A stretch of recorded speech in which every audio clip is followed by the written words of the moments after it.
صحابہ صرف حضور دے گھر روٹی کھادی، روٹی کھا کے گلاں کیتیاں، رب نے ادھا رکوع نازل کر دیتا۔ ایک آندھی جی کوئی سوچ سکتا ہے حضور کے بارے میں بات کرے؟ میں کہتے سوچن دی گل نہیں، صحابہ صرف گلاں کیتیاں، اللہ نے ادھا رکوع نازل کر دیتا، فرمایا آج تو بعد ایمان آڑے ہو کھانے دا ٹائم ہوئے تے میرے نبی دے گھر دی طرف بھی نہیں ویکھ، جدوں کھانے دا میرے نبی بلان پھر روٹی کھا لو تے روٹی کھا کے فانتشروا، میرے نبی دے گھروں نکل جاؤ۔ آج تو بعد میرے نبی دے گھر بہ کے گلاں کرن دی اجازت نہیں۔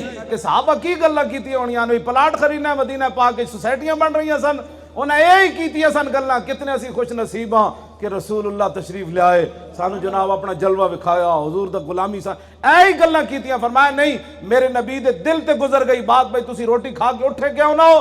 میرے نبی نو ایذا ہو گئی، فیستحیی منکم واللہ لا یستحیی من الحق، میرے نبی نے حیا فرمایا تو انہوں گھر بیٹھے ہیں کیویں اٹھان دے، لیکن اللہ اپنے نبی کی عزت بتانے میں حیا نہیں کرتا۔